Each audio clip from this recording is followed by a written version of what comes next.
Let's get to some uncomfortable stuff here. At this point in the broadcast, they start showing us pictures of women who've submitted their applications to become Miss NWO.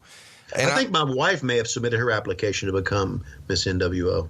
Did we see her picture on there? I'm not sure. No, I'm kidding. Wow. Just another little shot over the bow. See here, when we're done, you're a lucky man. When we're done, I got to go talk to her. You don't. Go ahead. I'm sure these are nice ladies, much like your wife. And they're obviously fans, like everyone listening to this podcast. Right. But they're showing these pictures at this point to ridicule the women. And this does not age well. It just feels ugly. Yeah. I mean, here in 2017, we would have been crucified, wouldn't we? Oh, for sure. Yeah. Yeah. You're right.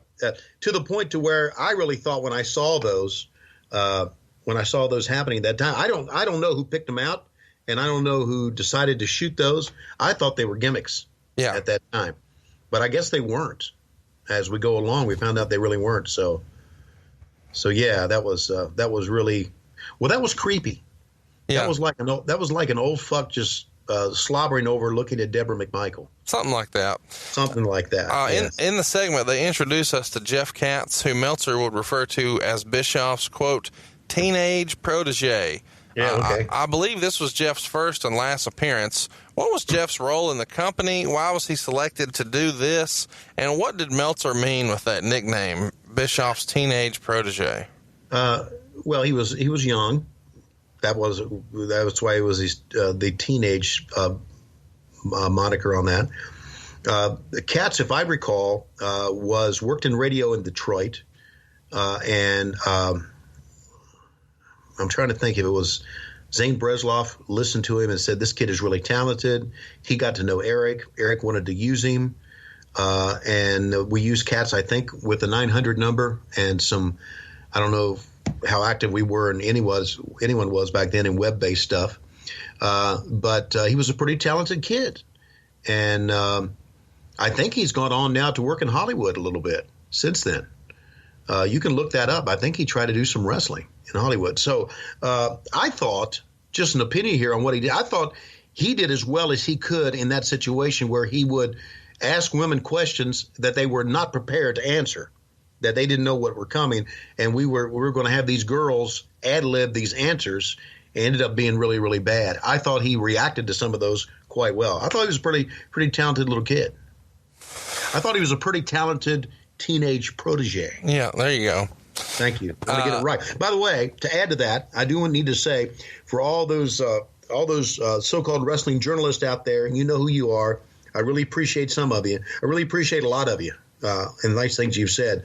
But to try to even get more stars on this podcast, we are doing this from the Tokyo Dome this week.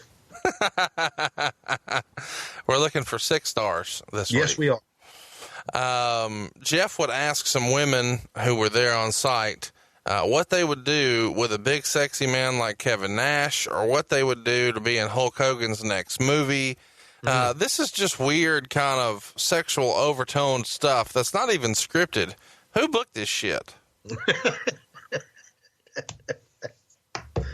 I don't think anybody booked this shit. I think the booking committee came up with this shit. Well, it was not good. This is not planned, and there wasn't a lot of planning on this show anywhere, it doesn't seem.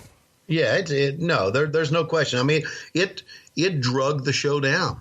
I mean, it really, really did. And I can understand women and bikers, and I can understand the look of it and everything, but the delivery of it was not good. After the match, they continue this Miss NWO shenanigan, and this time I guess it's the senior division, because Jeff is asking a woman on a motorcycle what part of her body did she feel would help her win the contest for Miss NWO, and she says her feet. I don't know what the fuck this is. He goes over to another woman. Go ahead.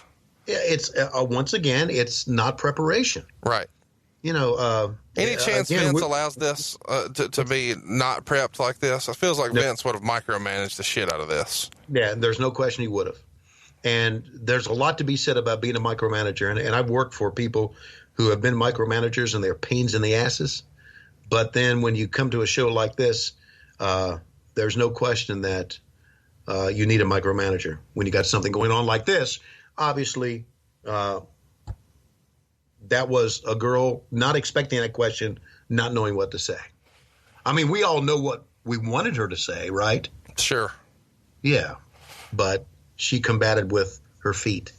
Lots of other silliness here, asking a lady what she would use to buff Bagwell's biceps with. Just silliness. Somewhere in these Miss NWO segments, Katz makes mention of Vince wearing hair pieces and cheap powder blue suits. Of course, he's taking a shot at McMahon. Yeah. And then he asks a woman if she would dress in sexy lingerie with Vincent. She says she would. He asks another woman if she would help Scott Norton with his flashing problem. She said he would. Finally, we're at the end of this dreadful Miss NWO contest, and they announce each of the final 10 contestants, and they even go so far as to list their measurements and hobbies. It's safe to say this had never been done on wrestling before or since. Bischoff comes down from the broadcast table and says it's a tie, and then he whispers something into two of the contestants' ears and then declares the winner to be Miss Becky. Someone Meltzer described as an overweight mid-50s woman. And Eric starts to make out with her, not once, but twice, and then declares it's good to be king. I guess people have different interpretations of what king is. Yeah. Meltzer wrote at this point, by this time in the show, it was about as much fun to watch as 3 hours of somebody masturbating. In fact, I'm not sure that isn't what we were watching. Tony, were any of these women involved in the company in any capacity? And what was the backstage reaction to this whole bit? How does Meltzer know it takes me 3 hours to masturbate? Rumor and innuendo? I guess so. Telephone, telegram, telewrestler? Exactly. It actually takes me 2 hours and 35 minutes to find it. Anyway, the reaction was back then was, ugh. But I think we all kind of thought it was funny.